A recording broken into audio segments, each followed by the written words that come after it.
مکہ کی تپتی دھوپ تھی۔ ریگستان کی ریت پر چلنا بھی دشوار تھا، مگر غلاموں کی زندگی اس دھوپ سے کہیں زیادہ کڑی اور جلانے والی تھی۔ ان غلاموں میں ایک غلام وہ بھی تھا جو اپنی سیاہ رنگت اور حبشہ کے دور دراز علاقے سے تعلق رکھنے کی وجہ سے مکہ کے بڑے سرداروں کی نظروں میں کم تر سمجھا جاتا تھا۔ اس غلام کا نام بلال تھا، بلال بن رباح۔ بچپن ہی سے غلامی کے بوجھ نے اس کی کمر توڑ دی تھی۔ نہ اختیار، نہ آزادی، نہ اپنی مرضی کی زندگی، بس آقا کی خوشنودی ہی سب کچھ تھی۔ مکہ کے قریش بڑے غرور و تکبر میں جیتے تھے۔ وہ اپنے آپ کو برتر سمجھتے، باقی سب کو کمتر۔ خاص طور پر غلاموں کو وہ انسان ہی نہیں مانتے تھے۔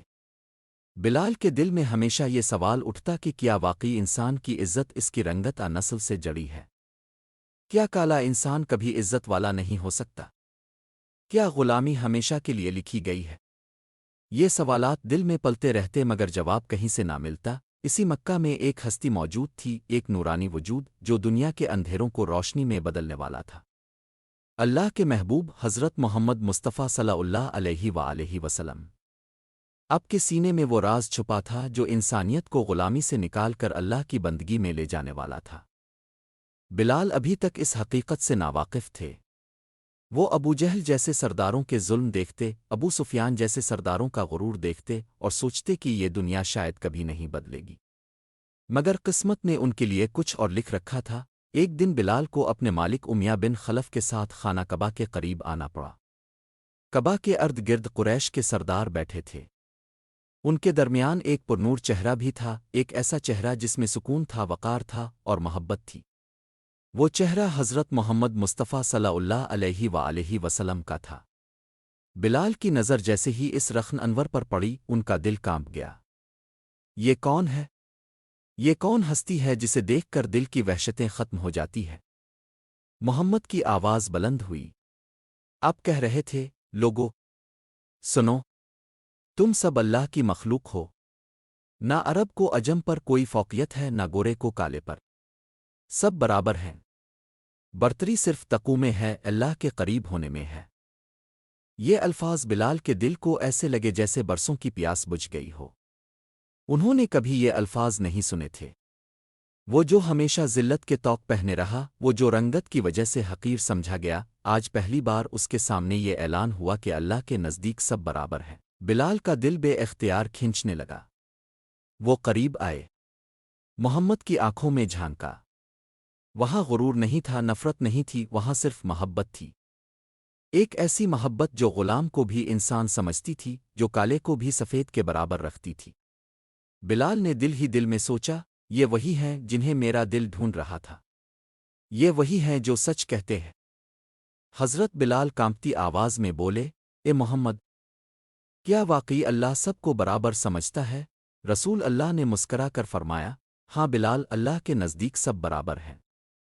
تم بھی اس کی مخلوق ہو، تمہارا رب بھی وہی ہے جو ان سرداروں کا رب ہے۔ وہ کسی کو غلام نہیں چاہتا، وہ چاہتا ہے کہ سب صرف اس کے بندے بنے۔ بلال کی آنکھوں سے آنسو بہنے لگے۔ انہوں نے کہا، میں گواہی دیتا ہوں کہ اللہ کے سوا کوئی معبود نہیں اور آپ اس کے رسول ہیں۔ یہ بلال کا ایمان تھا، یہ بلال کی نجات تھی۔ پہلی ملاقات ہی میں دل کی دنیا بدل گئی۔ غلامی کے طوق ٹوٹنے لگے، دل کو سکون ملا، روح کو قرار ملا۔ مگر یہ اعلان آسان نہ تھا۔ جیسے ہی مکہ کے سرداروں کو پتہ چلا کہ بلال ایمان لا چکے ہیں، وہ غضبناک ہو گئے۔ امیہ بن خلف نے انہیں بلایا اور کہا، بلال، کیا یہ سچ ہے کہ تو محمد کے دین پر چل پڑا ہے؟ بلال نے جرأت کے ساتھ کہا، ہاں، میں نے محمد کو سچا پایا ہے اور میں گواہی دیتا ہوں کہ اللہ ایک ہے۔ یہ سن کر امیہ آگ بگولا ہو گیا۔ اس نے بلال کو زمین پر گرایا، گرم ریت پر گھسیٹا، ان کے سینے پر بھاری پتھر رکھ دیا۔ لوگ دیکھتے رہے، مگر بلال کی زبان سے صرف ایک ہی صدا نکلتی رہی، احد، احد۔ یہ صدا محمد کے دل تک پہنچتی تھی۔ اب جانتے تھے کہ بلال کس قدر ظلم سہ رہے ہیں۔ ایک دن اپنے بلال کو دیکھا کہ وہ پتھروں کے نیچے دبے ہیں، مگر زبان سے اللہ کی توحید کے سوا کچھ نہیں نکل رہا۔ اب کی آنکھوں میں آنسو آ گئے۔ دل میں بلال کے لیے بے پناہ محبت اور درد پیدا ہوا۔ ابوبکر صدیق رضی اللہ عنہ بھی یہ منظر دیکھتے انہوں نے بلال کو آزاد کرانے کا ارادہ کیا۔ جب بلال کو خریدا اور آزاد کیا گیا تو محمد نے بلال کی طرف دیکھا اور فرمایا، بلال، آج تم آزاد ہو۔ اللہ کے دین نے تمہیں غلامی سے نجات دی ہے۔ یہ لمحہ بلال کی زندگی کا سب سے حسین لمحہ تھا۔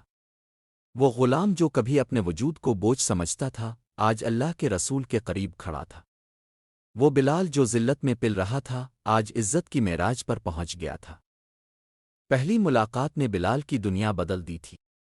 محمد کی مسکراہٹ، ان کی باتیں، ان کی محبت بلال کے دل میں ایسے نقش ہوئیں کہ پھر ساری زندگی وہ اسی محبت پر قربان ہو گئے۔ بلال وہ خوش نصیب بنے جنہیں اذان دینے کا شرف ملا۔ جب ان کی گونجتی ہوئی آواز او اللہ اکبر کہتی تو مدینہ کی فضائیں لرز اٹھتیں۔ وہ بلال جو مکہ کی گلیوں میں غلامی کے طوق پہنے پھرتا تھا، آج اللہ کے رسول کے در کا معزز خادم تھا۔ ان کا پہلا دیدار، پہلا لمحہ، پہلا کلمہ، سب کچھ ہمیشہ کے لیے تاریخ میں محفوظ ہو گیا۔ حضرت بلال کی آنکھوں میں اس دن کے آنسو آج بھی مسلمانوں کے دل کو چھو جاتے ہیں۔ جب انہوں نے محمد کو دیکھا تو پہچان لیا کہ یہی وہ نبی ہیں جن کا وعدہ کتابوں میں تھا۔ یہی وہ ہستی ہیں جو دلوں کے زخموں پر مرہم رکھتی ہے۔ یہی وہ محبوب ہیں جو غلاموں کو آزاد کر کے عزت بخشتے ہیں۔